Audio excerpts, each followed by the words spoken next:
Okay. I moved up my Friday show about an hour, so that I could be accommodating to Jennifer and all who are going to be involved in her show at 7, which is when I usually do my show. But I figured I would move mine up about an hour so that she could do hers. And I was going to discuss um, something relating to everything that's going on today.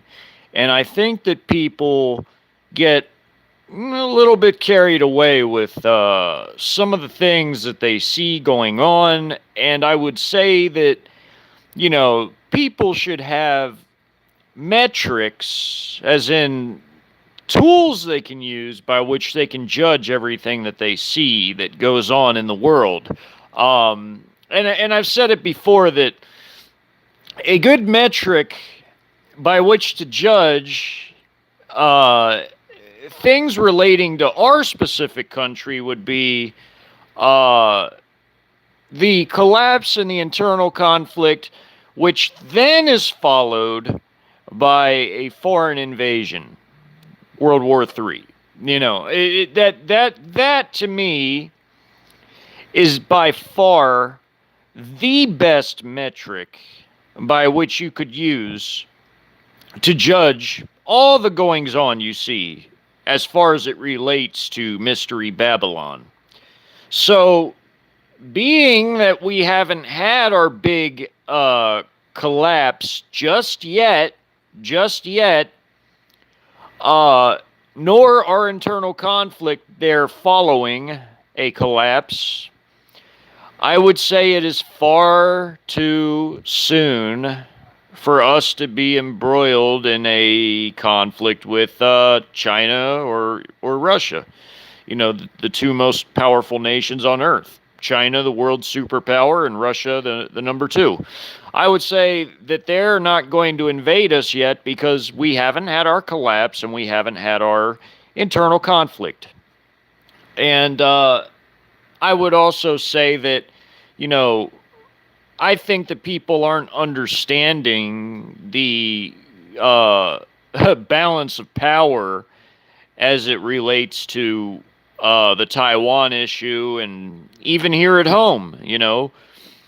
In the state of decay, that our military is now in today, now, the past 5 years, compared to the state of ascension, meaning the climbing of power, the gigantic, just the humongous might, the colossal might of China today, and Russia, after them. I would say that, people have illusions that they hold to that somehow, that we would be able to defend Taiwan. Okay, how do you figure that? How would we defend Taiwan? The thumbnail that I picked for this is the DF-26B ICBM. And that is a missile that is basically a longer range missile that is, it's like the DF-21D, but the DF-26B is much further longer range. It's 3,100 miles range, whereas the DF-21D is about 1,500. So they're both designed to kill aircraft carriers and large ships. Okay, they've been tested.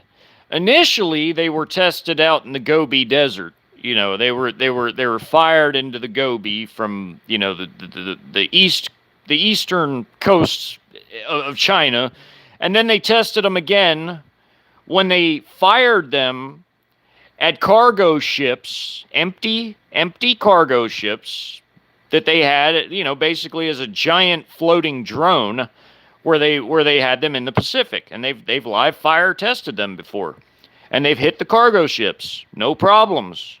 So we know they work. The Pentagon knows they work flawlessly. Flawlessly. China, of course, has coastal-based anti-ship missiles, which are like cruise missiles. They can be fired from the coast and from truck-mounted systems, and they can skim across the ocean like a cruise missile and hit their target. They're specifically anti-ship missiles. They're like a cruise missile, but they're anti-ship missiles. They're designed to be fired out into the ocean and hit moving ships. The Russians have them too. Every major nation has anti-ship missiles, but the Chinese and Russians both have very good anti-ship missile coastal batteries. Very, very good missile systems. I've even posted them in a community post once a long time ago. I posted all the different ways that our Navy would be sunk within the first few hours of any type of hostilities with China, or with Russia, because I put some of their stuff up there too. All of it tested, all of it works. Unlike our aging stuff that has been having a lot of complications and issues as of late, and the caliber of people. If you watched my live from yesterday, please watch my live from yesterday. Even in the description box of that live, I put all the other live streams that go more into the specifics insofar as the different data numbers are concerned as it relates to the Chi-Coms and their equipment and what their capabilities are and everything else. And the Russians, for that matter, because they're China's chief ally. They're being the second most powerful nation on the earth right now, as it stands. Whether we like it or not, that's the way it is. And I don't like it. I don't like that our military's been gutted. I don't like that they forced them to take the mark of the beast. I don't like that they're axing the ones that didn't partake in that evil, evil program. I don't like that they're leaving in all these wokesters and slobs and these totally unqualified, incapable people, this new generation. It's disgusting. They got rid of all the people that would have been there to keep it a professional force and train up the new generations in the right ways of soldiering or sailoring, if it's the Navy, or being a Marine or whatever. They got rid of all the best people. They're axing all the best people. That 260,000 number, that's like a setup for there to be the Free American Army faction, or something like that, or for them to go and join other factions when we have our Syrian-style internal conflict. So, no, I don't like what they've done to our military, how they've castrated and neutered it, and largely, a lot of that was done to appease the CCP, because not only does the Western elites control the puppets that comprise our regime, but the CCP also has plenty of them on their payroll via bribery, or through coercive means, coercion, where their MSS, which is their intelligence agency, has caught them in compromising positions and said, okay, now, Mr. American political parasite, you're going to implement these policies to weaken yourselves, or else we're going to show this video and these images of you and what you did with these, youngsters. That's an example. That's an example. So therefore, the CCP, by those coercive and means of bribery too, have been able to basically subvert and infiltrate and weaponize against ourselves our own institutions, corporations, and now the financial institutions, like I've told you all in past lives I've done more recently. A few weeks ago, as a matter of fact. So, knowing that, can we defend Taiwan? What a joke. What a joke. What a joke. Our Navy will be sunk in a matter of hours flat. And that's not even in the tens of hours. That's in the, singular hours. Like, as in 1 to 5 hours. I wouldn't even say it would be any more than that. It'd be in 1 to 5 hours, they could locate every one of our ships and have them all hit and sunk and sent to the bottom of the ocean in a matter of, several hours. Several hours.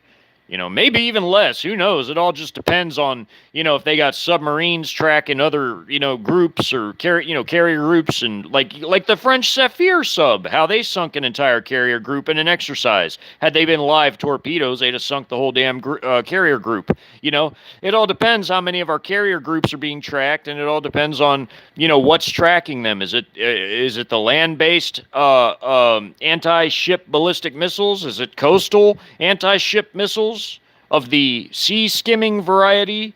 Is it air power that's going to swoop down and hit it?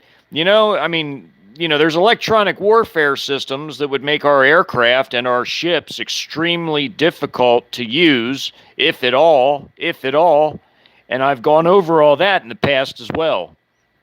So, in the multiple threat environment that we face, when the Chi-Coms are ready to fight us, when they feel they're ready, not when we want them to want to goad them into something, when they feel they're ready, as I've also said in past lives, like as in their logistics and troops are all sitting on their jump-off points ready to go at a moment's notice, because it has to be something so well coordinated for their plans to work the way that they envision them working.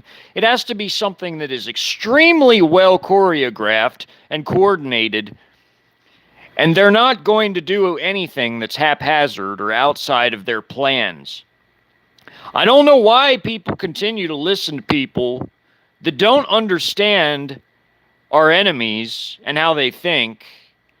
People continue to listen to people that don't know the first things about China or their plans or what they've been up to, but people continue to listen to those people throw out speculations that are based on really nothing. Look, I break everything down, even to how they think, to how they've planned, how much they've been, setting this up over the decades of planning. They're going to let some fly in the ointment. Their plans are the ointment, and the fly would be, the hag. The hag everybody talks about. The old hag everybody talks about. So they're going to let some fly in the ointment of their plans, throw them off from their plans. Yeah, right. And the tooth fairy's real, I guess, too. No, folks, I told you all. Listen, there's only several possibilities that could occur, okay? And I highly doubt that any of them involves anything overt, unless it's simply China calling our bluff and doing something because they know we won't do anything, just to punk us out, or they're going to retaliate via financial means. They're going to crater the petrodollar. They're going to dump all their American treasuries, all their U.S. debt. They're going to dump it all, causing a domino effect around the world among all their allies and associate nations, wherein they will dump all their U.S. debt, and we will become a third world hellhole, worse than the worst Libya or Syria or whatever, what have you, Venezuela. We will become worse than that virtually overnight. That fits within China's plans, too. That fits within the scope of their plans. They're not done yet with us. They're not done weakening us yet. They're not done weakening us yet. If you all watched my Things to Understand live, it's called Things to Understand. I laid all of this out for you all in a way that it could be understood, okay? All right? Because there's a lot of people yapping right now, and what they're doing really is it's just speculation. They're speculating based on information they get from people who are projecting onto China what they think China will do, which is based on what they think they would do in a situation, but they're not China. They have to get into their head, and they have to learn how to think like the Chinese think. The Chinese don't think like us, folks. I hate to break it to you, but the Chinese and the Russians don't think like us. The Russians have shown that they don't think like us. Look at how they've handled the entire Ukraine thing. And look at how stupid and incompetent it made Western analysts look who tried to make sense of something that they didn't understand in the first place because they didn't understand what Russia's plan was. They called it a full-scale invasion when it in fact was not a full-scale invasion. It was called a limited incursion. They only sent in, I mean, my God, man, they only sent in some 70-odd battalions, give or take, I mean, it wasn't that many forces overall compared to the whole size of their entire armed forces, That's what's called a limited incursion. That is not a full-scale anything. That's not a full-scale invasion. You have to learn how to think like your enemies think if you're going to try to understand how your enemies respond to things and do things. We have not had our internal conflict and we have not had our collapse yet, which would lead into an internal conflict. So until we have our collapse, there's not going to be an internal conflict. You take the food out of people's mouths, you take the fuel out of people's vehicles, you start having people drop dead from famine, whether it's, the youngsters and parents, freaking out about it and everything else. You combine that with a lot of overreach, with all the overreach we've seen over the past 2 years. And you know what I mean by overreach. You combine that with the overreach, and it equals a situation like in Syria when there was what was called a quote-unquote day of rage where there was civil unrest all across Syria, the country Syria, and that was like a screen to camouflage these little mini armies with little mini strongmen, these little mini dictators with their own little private armies emerging from the shadows to fill the power vacuum that resulted from the mass civil unrest across Syria. Bashar al-Assad, the Syrian dictator, president, in quotes, he was on the ropes. His army was not a woke army either. His army was not a woke military force either.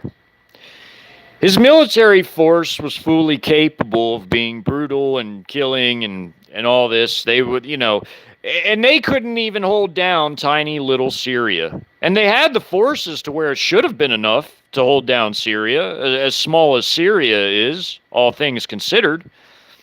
Syria, in landmass, is only really close to, and it's not even fully, but it's very close to being 2/3 the size of, what California state is in landmass. So the forces that Bashar al-Assad began his civil war with, for his regime forces, they should have been enough. They should have been enough to be able to hold down tiny little Syria, but they couldn't. Then you take a country like the USA. who has more arms per capita as in civilian hands than any nation around the world as far as privately owned arms in the hands of civilians. That's more than, what the Syrians acquired and had, and that's more than what the Iraqis had. That's more than what the Afghanis had. You take this country and you take all the crazies, all your Kaczynski types, and I don't know, McVeigh types maybe, and all the other Looney Tunes, your cults, your fanatics, your extremists, and all the armed groups and factions that are no doubt hiding in the shadows, waiting for the day where they can emerge and seize control of different regions and areas, communities, whatever. You take that situation that occurred in Syria, you duplicate that and aspects of other modern internal conflicts, and you put that here, and you get exactly the situation that I had created as a hypothetical scenario that I put in my playlist, that 5-video playlist where I made 5 live streams, put them in order from beginning to end, the internal conflict one. That is the exact situation you get.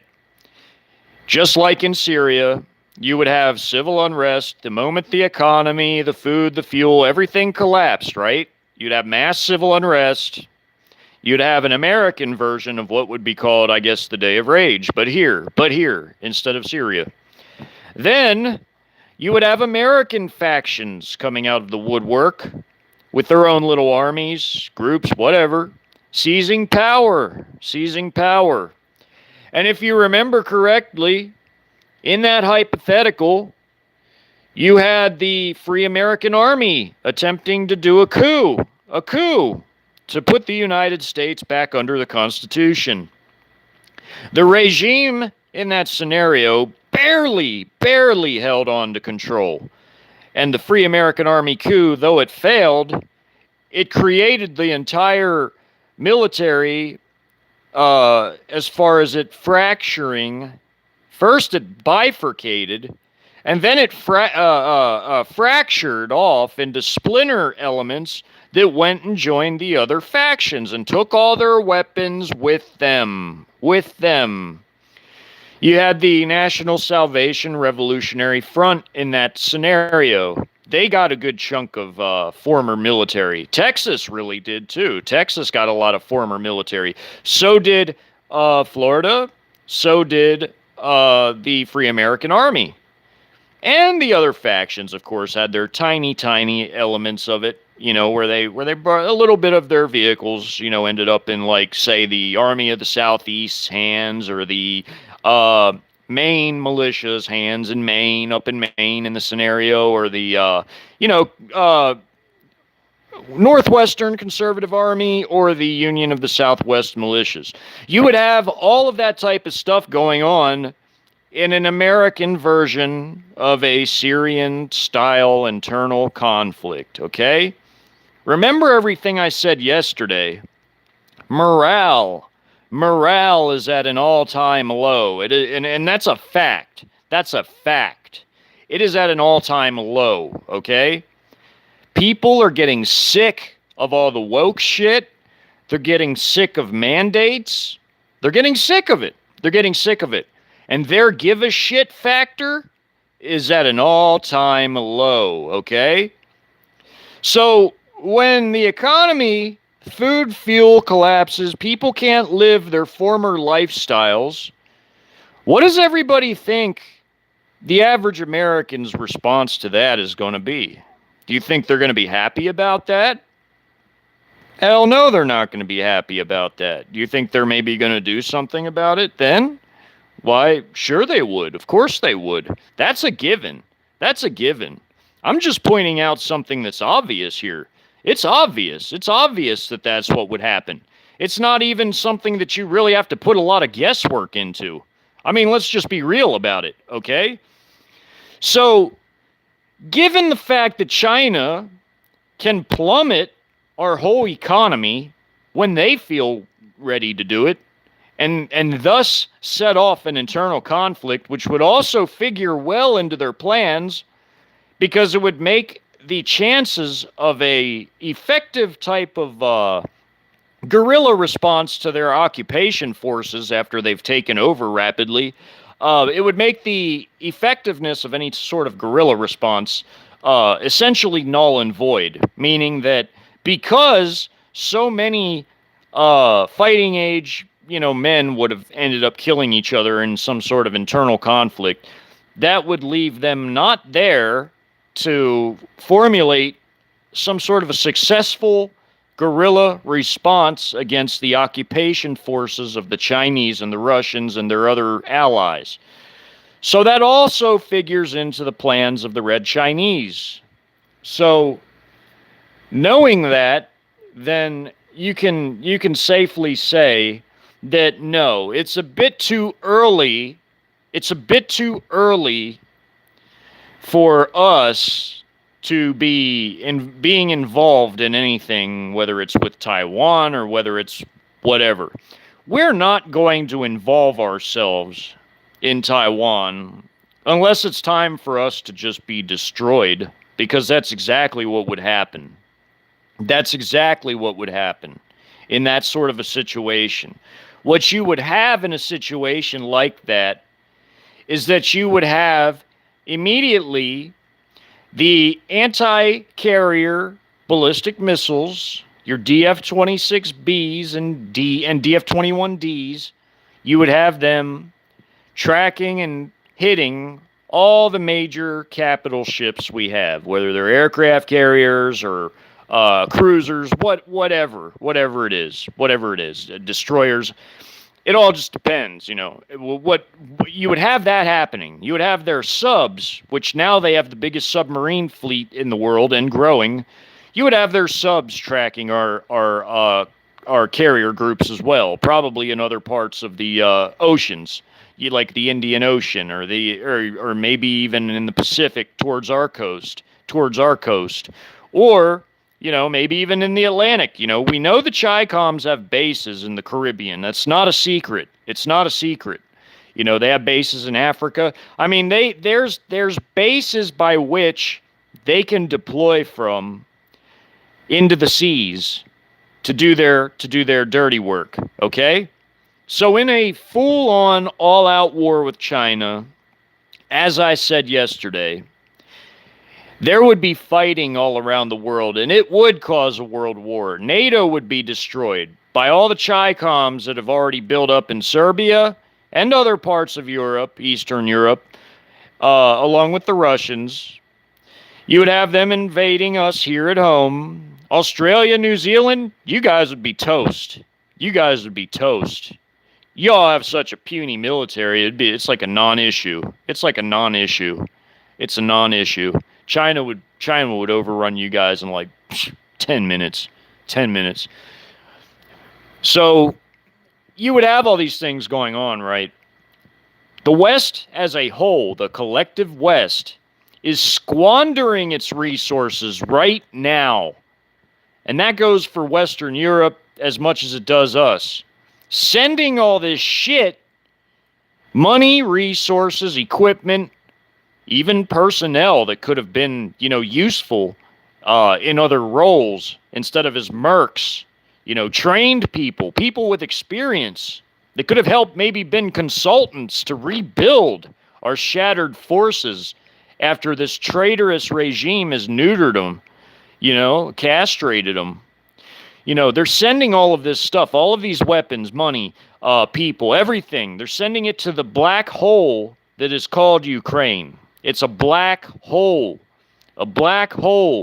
of money and resources, effort, weapons, ammunition, everything we would have needed to have been able to prosecute a major war is being squandered and pissed away.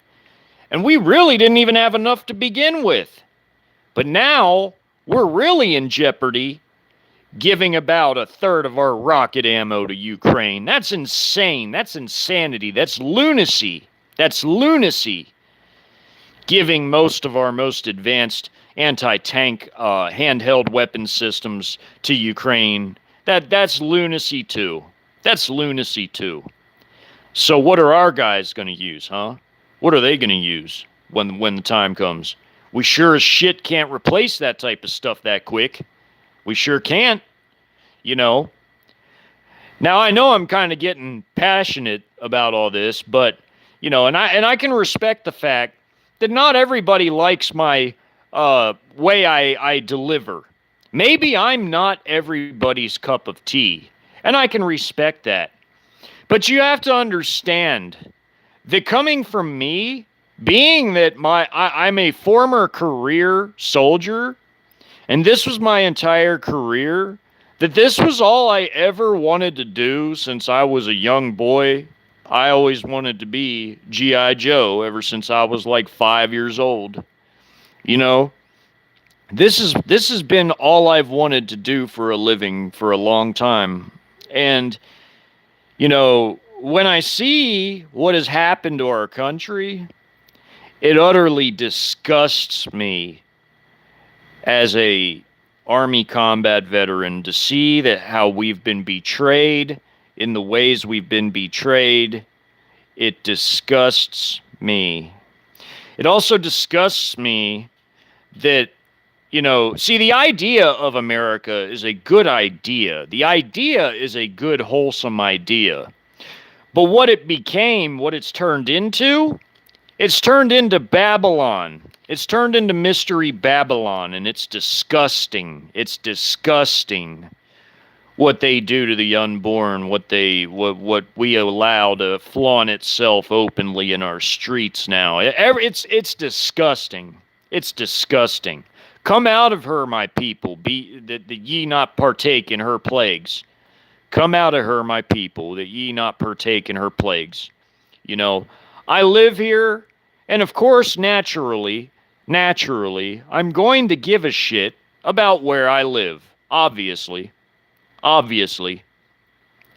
But as far as the system is concerned, the Babylonian system, I don't care about Mystery Babylon. I don't care about the system that is Mystery Babylon. I don't give a shit about the regime. I don't give a shit about its values, which are disgusting. I don't give a damn about none of that. And it's going to be judged for its evils. Believe that. The foreign invasion, even the Syrian-style issues we'll have right before that, that's all part of the judgment on this sinful place. It is. It's even part of the judgment on the rulers and everything, because they're going to lose their grip on power. That's part of judgment. That's part of judgment. There's no denying that. That's readily apparent, and it has happened throughout the Bible. When you read your Bible and you see when God's judged a nation, it usually comes in phases, right? It comes in phases. Now, little by little, you see the chaos as it begins to take hold in a country that's under judgment. You see that the leader's power begins to wane. It begins to wane, meaning it begins to shrink away. They begin to lose their grip. They begin to lose control. And then a foreign power comes and takes over. That's always the case when you look at biblical judgments. And that's going to be the case for Mystery Babylon as well, okay? Because when God judges a nation, read your Bibles, folks. When God judges a nation, he judges it from its elites, its rulers, all the way to the lowest bum. So when I tell you all what's going to happen to these Western satanic elites and everyone else in the West, you could take that to the bank. It is going to happen that way. They will be Xi Jinping's footstool. They will be his slaves. He will take their wealth. He will. That's a guarantee. That's a guarantee. There are two separate sets of elites. There are the Eastern elites and the Western elites. They see each other as rivals. The Eastern elites hate the Western elites. And the Eastern elites are more careful planners and they're more austere, while the Western elites are more haphazard, arrogant, haughty, and stupid. Stupid. Because of their arrogance, they're stupid. And they're going to be caught up in a judgment of their own making. God is going to allow Satan to eat his own, which is the judgment of the Western elites. Because the Eastern elites are warlords, as I've said many times. I don't need to keep going into this. I'm just going to leave it at that. They're warlords. While these Western banker elites are little prissy sissies with silver spoons in their asses.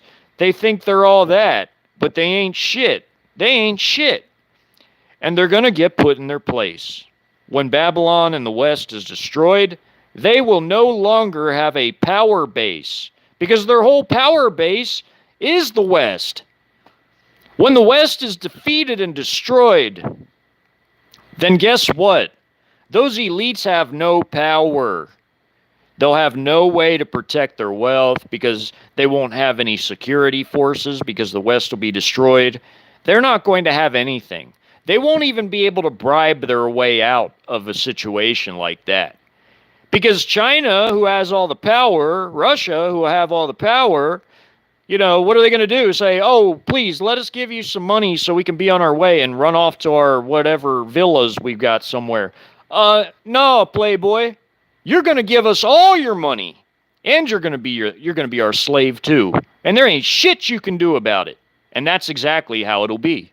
That's exactly how it'll be. Satan eats his own, folks. He doesn't have no love for his puppets. He don't have no love for them. That's insane to think that he cares about his puppets. No, he only cares about his puppets as long as they're useful to him. And in that case, the Western elites are going to be a sacrifice, so that the true NWO can be built, which will be an Eastern-dominated, an Eastern-oriented, an Eastern-centric New World Order. Because the West will have outlived its usefulness, and it is going to be tossed onto the heap of history as a sacrifice to build the true NWO. It'll be colonized by China and Russia and their allies, you know, and that's how it's going to be, the whole collective West. World War III is the East versus West battle. It is the East versus West battle that sets up the West to be destroyed, sets up the East to be the new World Order, the real one, the 10 Kings. And that is what sets up Israel for the beast to come in and make a covenant with them to save them. Why would he even need to make a covenant with them unless the West was out of the picture? Because the West is their protectors right now. The West is their protectors right now. With the West out of the picture, they're going to be at the mercy of the Eastern world. The whole Eurasian world will be against them, with the West out of the picture.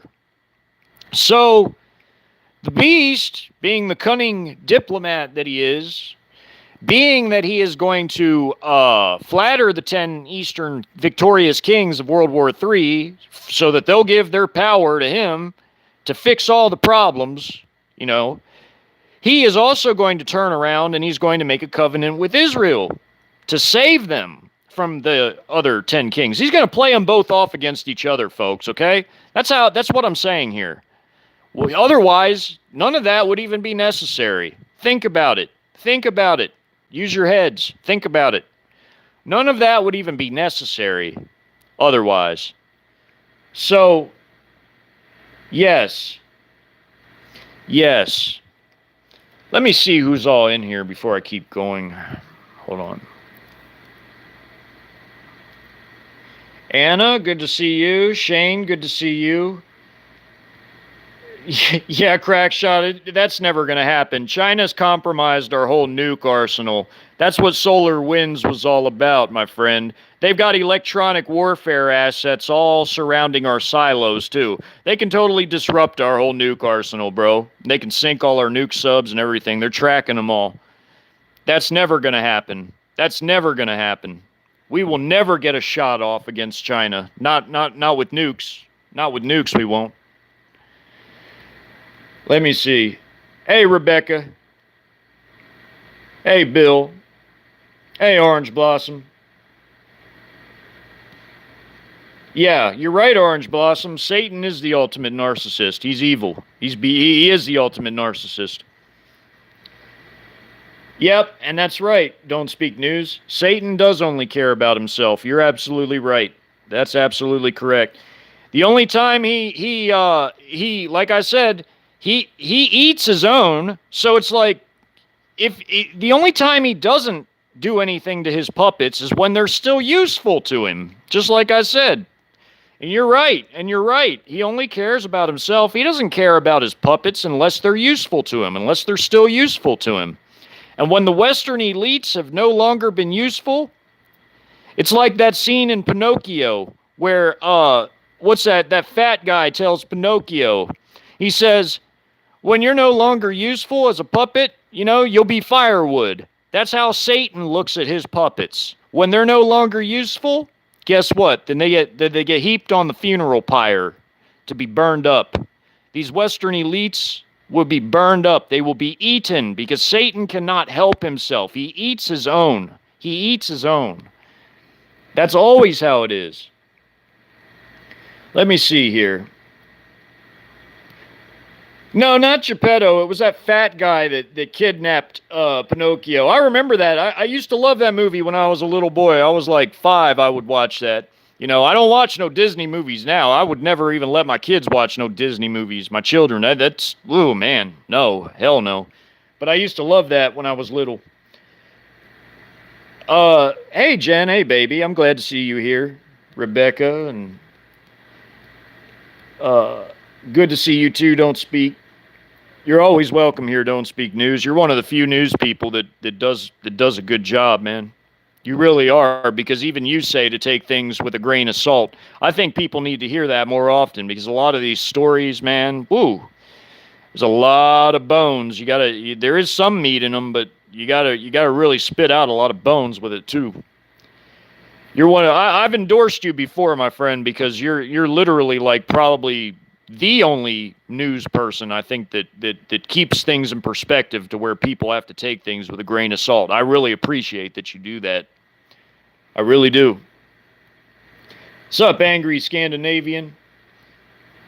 Orange Blossom. So yeah, I'm going to endorse you again, Johnny Don't Speak. You're doing good work, man. Mary Flasha, good to see you. Raven. Yeah, Johnny's good people, but I consider him a friend. But yeah, you got to be careful though, because some of the intel isn't intel at all, but mis and disinfo. You just got to be really careful. It's like a lot of the stuff about China is like really out there, because you got to put yourself in their heads. You got to think about how they think. It's like Americans project onto China the way they think China should think, and it's not the way it is at all. It's not the way it is. We are going to be going through some more stuff before there's any sort of a war, because China's not done with us yet. Like I've said, they're not done with us yet. They've got to knock us down a few more pegs, because they want us to be so weak that we can't even formulate a successful guerrilla campaign against their occupation forces. They want our fighting age men to be killing each other off. That's what they really want. That's what they want. So what better than to collapse our economy, make people starve and be at each other's throats, have a total societal collapse, no unity, a weak military. I mean, look, if they wanted to, they could invade us right now. There's no question about it. There's no question about it. They are the world superpower in real numbers, facts, figures, capabilities, technology, gold holdings, industrial largesse, because my God, if you know the number of steel, like the sheer numbers of steel they produce annually, the number of military factories they have now and have had for the last 5 years that have been completed, in addition to what they've already had since way back when, my God, man, they're humongous. They're gargantuan. They have the biggest industrial base the world has ever known. Known. You could see these complexes from satellite pictures. They're huge. They're huge. I mean, China is a behemoth in real terms. Their military and paramilitary combined is nearly 30 million strong. 20 million paramilitary, and they're all combat grade, meaning they all have military training. They're paramilitary, meaning they're a parallel military, but they all have military training. They're all armed with surplus military arms that are all improved, and, you know, they improve and pass down all their old weapons from their regular military to their paramilitary, okay? Also, they have a humongous reserve force of 5 million. They have their active duty military of 4 million. That's 29 million, folks. We have 2.2. We have a rinky-dink 2.2 and losing because they keep purging our military. It's insane. It's insane. It's mentally insane. It's just, how have we allowed this? How has this been allowed? How have we allowed this as a people? It's because the education is poor. Poor education and information. We have to be on top of this stuff as a people, as a nation, because only collectively can we all stop this. Collectively, we have to stop this. As a group, as a whole people, we have to stop this. But it's too late now. But I'm saying we got to the point to where we're at because we've allowed it, because it's been allowed to get this bad. 2.2 million. Not to mention that a lot of it is also spread around the world, too. 2.2 million up against nearly 30 million with the cream of the crop technology in military terms. These guys got fractional orbital bombardment systems. They have hypersonics that they can cloak their missiles. They've got lasers. Oh, yeah, look into that. China has land-based laser systems like of the Star Wars type, where it's ground-to-ground based lasers that can hit at over a kilometer distance and totally kill people, cut through people. They also have other types of lasers, obviously, like the same types we've had that can destroy drones and things like that, too. But I'm talking about just like for ground combat, they have laser systems now. They have a whole bunch of different things. Like they're making miniature stars, artificial stars, miniaturized artificial stars. They've got all of this technology, and they're putting us to shame. They're number one in cyber warfare. Their Navy is the biggest, most technologically advanced Navy in the entire world. They have the biggest submarine fleet included in that now, and counting. They have the most shipyards. They have 1,200 shipyards, and all of them, do, as per their civil military fusion policy, can all be retooled at a moment's notice to all be building military ships.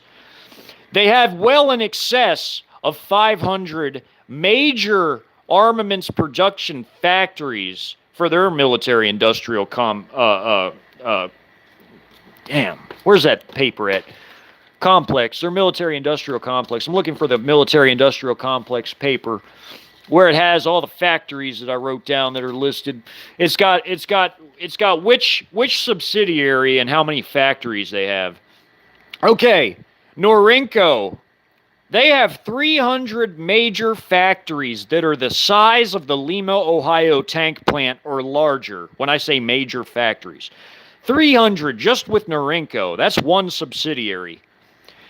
China South Industries Group. They have over 200. It's like 201, 202, something like that. They have over 200 major ones. These aren't even the minor cottage industry ones that are like medium and small, like garage-sized places where they, you know, manufacture smaller items. This is like big stuff. Like this is humongous, big factories. You know, when I was growing up, there was a Caterpillar tractor plant where they built backhoes and tractors, and it was a huge plant. It was a huge complex. That type of factory is what I'm meaning. It's like of a gigantic size. Like these are big complexes, like the Limo tank plant, or like the old Caterpillar plant that they shuttered that used to be in York, Pennsylvania. Like that was a pretty big plant. These are plants that size or larger. They have over 500 major plants. Then there's the aviation industry group of China. They've got a few dozen major aircraft plants to add to the other 500 plus of Norinco and China South Industries Group. Then you've got the State Aviation Research Institutes, research and development, and they also have factories. They have several where they come out with newer aircraft and drones to be put into mass production. They do a lot of the R&D. They're the ones that build all the prototypes. So, yeah, then you got all the shipyards to add to that. China is a ginormous industrial behemoth that we cannot ever hope to compete with, ever, in anything. It's too late. It's too late. We've been neutered. We've been castrated. We've been castrated. The West and its elites are going to be destroyed. You cannot neuter your own power base. No, it's not. It's not war and rumors of war. The wars are going to happen eventually, but right now, I'm warning folks about the setup for it. Yeah, RoboCops. Yeah, yeah. Eventually, there are going to be robots. You know, I mean, look.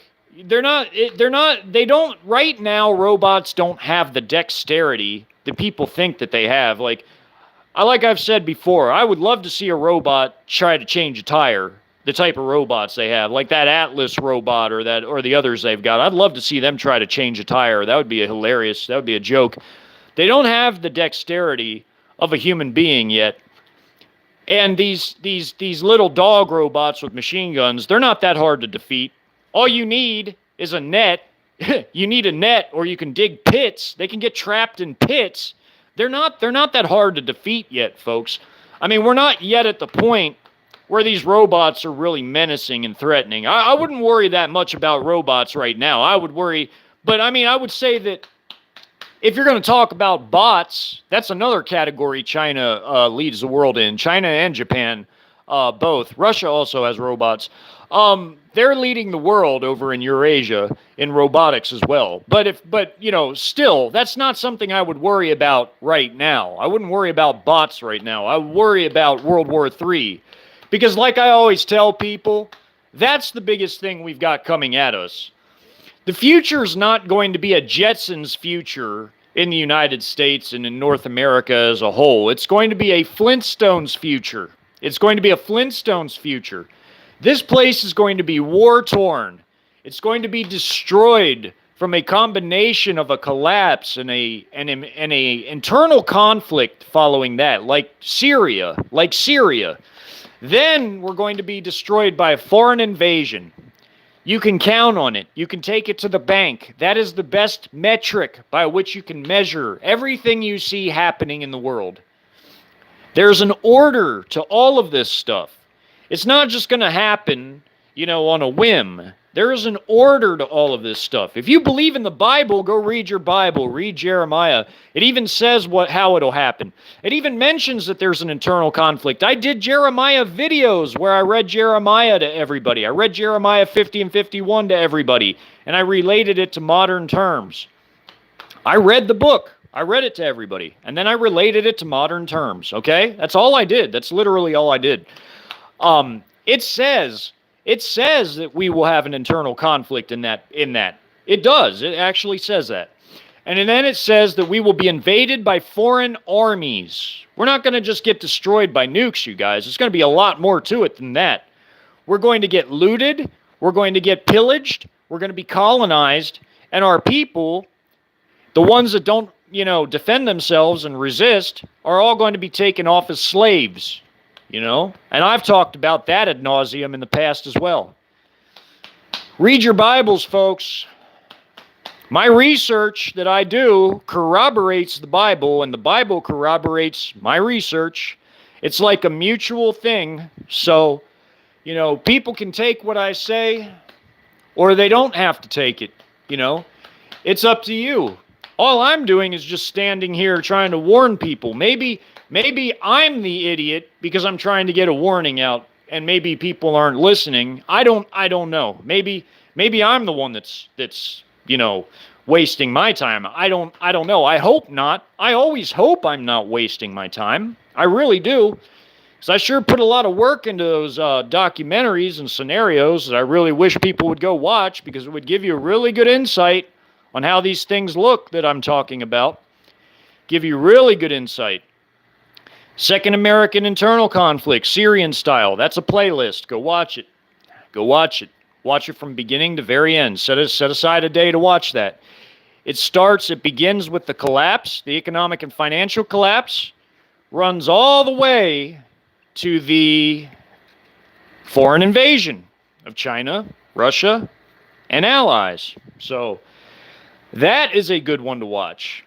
Yes, it's a different timeline than my other ones, but in my other ones, you've got the foreign invasion just by itself. It takes the pace of life that we're living right now, and it throws a foreign invasion at us just out of the blue.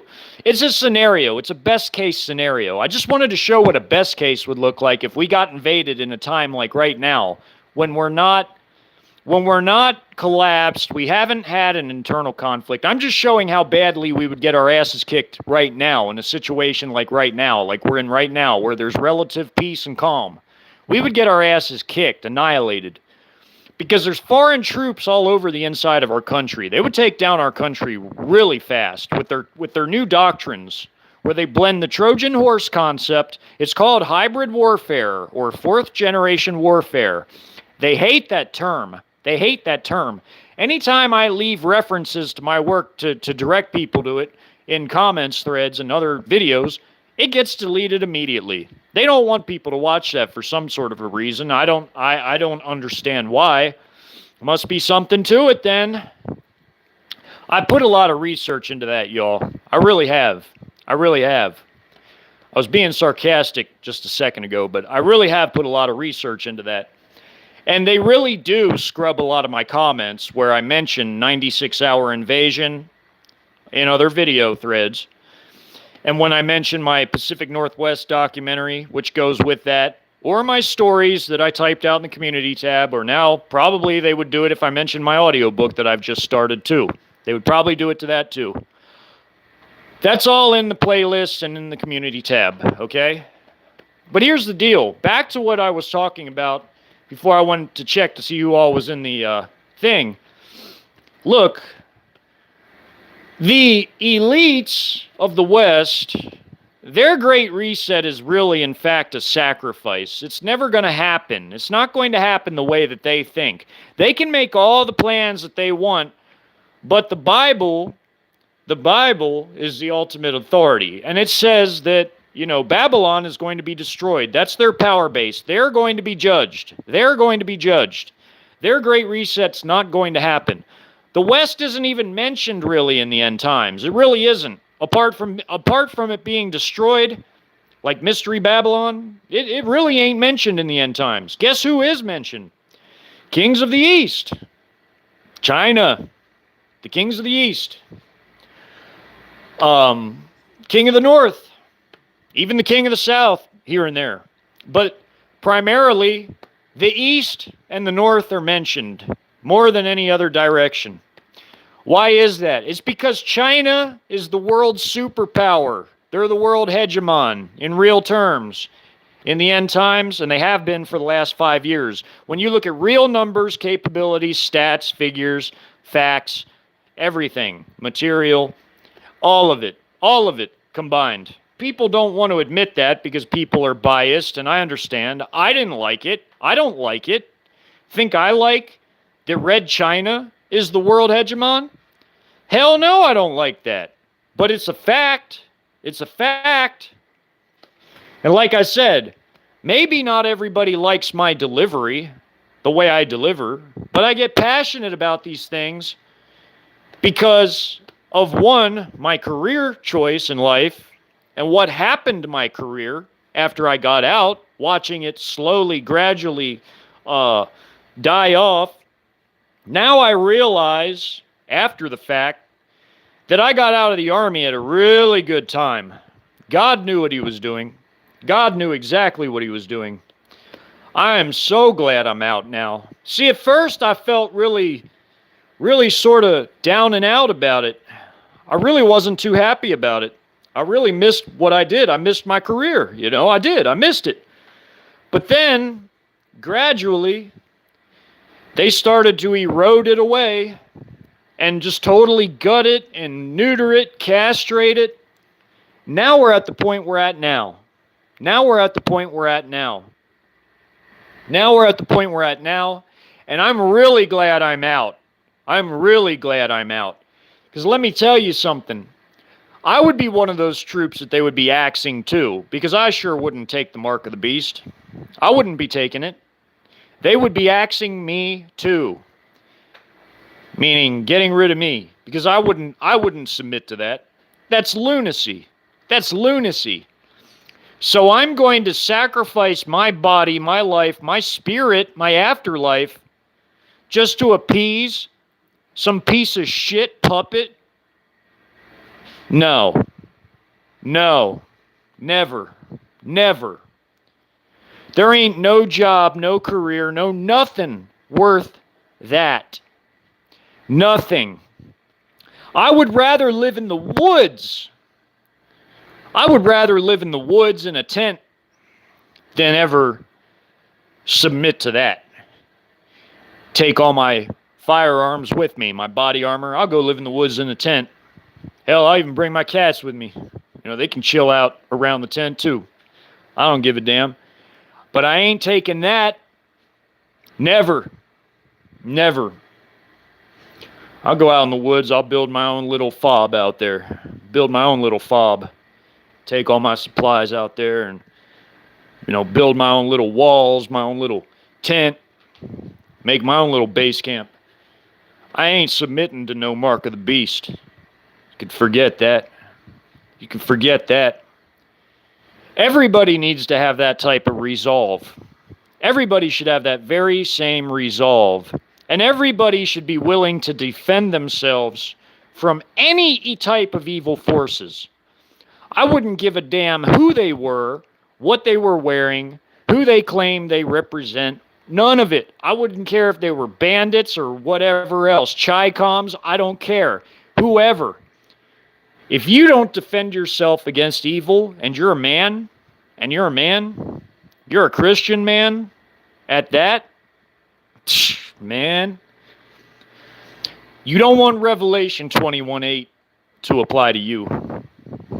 Cowards will be cast in the outer darkness. If you're an able-bodied man and you won't defend yourself, that's cowardice. Self-defense is all throughout the Bible. Even Yeshua Messiah himself said, if you don't have a cloak, if you don't have a sword, sell your cloak and buy one. And that 2 is enough. 2 is enough. You can have more than 2, I'm sure. But 2 is enough. Meaning like a primary and a sidearm. That's what I take that to mean. That's what I take that to mean. You know? I take that very, very serious. All the disciples were armed, folks.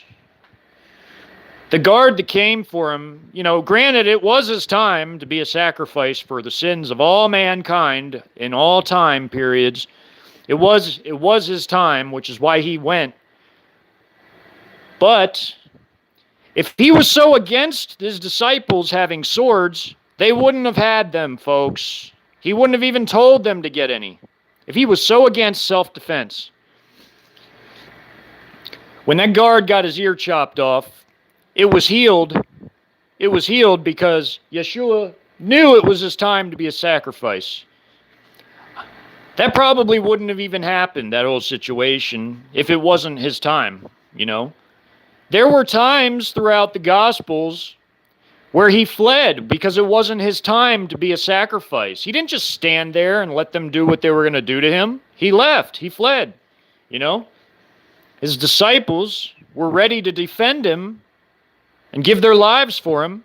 And I believe they would have, too, at a moment's notice. They were armed. They were armed for self-defense. Self-defense. So, there's also about 1 million examples of self-defense in the Old Testament as well. Do you think when the disciples traveled to spread the gospel around the world, do you think that they didn't get into fights with bandits on those highways, on those dangerous roads? Be they those Roman roads or those paths where, like on the Silk Road on the way to India, between China and the Roman Empire, do you think that they didn't get into fights with bandits on the way to preach the gospel? Do you think they didn't ever have to fight off wild animals? Huh? I would say that they did. Not that they likely did, but that they did. So keep that in mind. Self-defense is a biblical right. Defense and naked aggression are two entirely different things. Naked aggression is prompted by sin. Self-defense, however, is a righteous biblical act. And it's a responsibility of an able-bodied man to defend himself and his family and his friends. Even to lay his life down for a friend. That's there in the Bible too. If it comes to it. If it came to it. So, I hope everybody enjoyed this. I'm going to greet everybody before I get off. But I would say, when it comes to everything that we're facing, you got to use metrics by which you can judge different things you see. Knowing what we know about the Red Chinese, the Russians, how powerful they are compared to us now, compared to how weak we are, compared to how pathetic we are now, that's a good metric for judging anything also. But also, we have to have a collapse which fits into the plans of the Chi-Coms, and we also have to have an internal conflict, which also fits into the plan of the Chi-Coms, which actually is going to be a result of the collapse, of taking food and fuel out of the mouths and fuel tanks of Americans. Economic collapse, financial collapse, taking their money. You mess with their money, their food, their fuel, they're going to go ape. They're going to go ape. And then all these factions, like in Syria, private armies and bad actors and radicals, free radicals, like the chemistry term, free radicals, cults, everything, kooks, nut jobs, everybody's going to come out of the woodwork when there's a Syrian-style internal conflict, just like they did in Syria. And they'll begin to slaughter each other and fight over the limited resources. Please go watch that hypothetical documentary I made about that, if you haven't. The first one is like a story. The beginning of the very second video is like a continuation of the same story. Then it starts showing the interactive battle maps of the hypothetical battles, and it explains what's going on in each of the battles and casualties and the causes of each battle and what it was about. And then I go over atrocities, the economic conditions, everything in each factional area. Every faction had like different systems that developed and everything. Different levels of like atrocities and fanaticism and everything else too, and different ideologies. They created a new paradigm, folks. The old paradigm died. The old globalist paradigm that they created, the old left-right paradigm, the old paradigm of everything collapsed because they started to lose their grip on power. That's what happens when you have internal conflicts, folks. You saw the NSRF and the Mormon state, how they persecuted wokesters and the regime people and that they captured. You saw what happened to them. The regime was losing its grip on power, folks. They're not strong enough to hold a country this vast, this well-populated and armed. They're not big enough or powerful enough right now to hold a nation like this together, especially if the military bifurcates, trifurcates, or just fractures into a bunch of little pieces to boot. Just like in the scenario I made, go watch that. Go watch that. It'll teach you a lot. It'll teach you a lot about how those things work, what they look like, everything, how logistics impact military operations. If you're a military and you don't have logistical capabilities, your military ain't doing a damn thing. If you don't have fuel, you ain't going nowhere. If you don't have food and water, you're not conducting operations because your troops can't eat. They can't, obviously, if they don't have water to drink, they ain't doing nothing. If you don't have ammo, like all this ammo we're sinking into a certain black hole in Europe, if we don't have ammo, you can't conduct war without ammo, without spare parts, without lubricants for vehicles, without all that. You're not conducting a damn thing if you don't have all of that. And you don't have all the different specialists and professionals you need in certain classes of military jobs to be able to run your military. You can't do nothing without all the stars aligning in a military force. So please go watch that internal conflict documentary I made. I put a lot of work into that, just like I did with my invasion ones, my 96-hour invasion, and my that's another good one, Pacific Northwest one. The 96-hour one starts out a little bit cheap, but that's just because it was a new concept for me at the time. I was just starting to make it. So it starts off cheap, but then it gets a lot better. The maps get more color-coded. It's easier to see things, and you can see the units a lot better and everything else. It starts off cheap, but gets better as you watch the 96-hour invasion. And I have interspaced videos that explain other things throughout that, too. The Pacific Northwest goes with that. So do the stories in the Community tab and the Community tab Story Review, which is full of gems and jewels and gold when it comes to information that can help you navigate and survive a situation like a war. I really suggest you do. It covers everything. It covers logistics, basic tactics.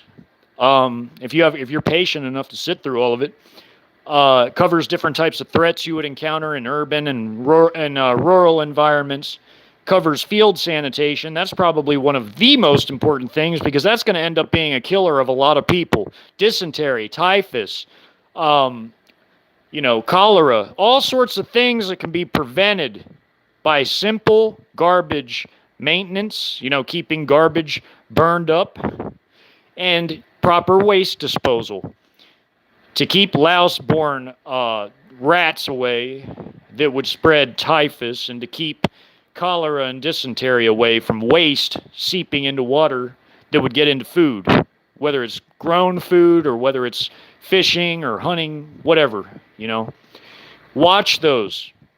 And then I have logistical impacts and why logistics mean everything in any sort of a conflict. I equated it all from the story, from segments of the story, as far as the examples in that Community tab Story Review go. They're all from the Community tab stories. Different things in those stories. I took segments out to highlight the different topics I was covering. Logistics mean everything. I went over the partisan, which are the civilians that were resisting the occupation, the guerrilla forces. I went over their logistical requirements from the story, and I went over the Chi-Coms and how they conducted logistical transfers with like transportation and methods of transport, what they needed, what they used, what they consumed, what it took for them to launch huge operations, so on and so forth. But again, let me see who's all in here before I get off. I have a treasure trove of information on this channel. I suggest you all use it before it's too late.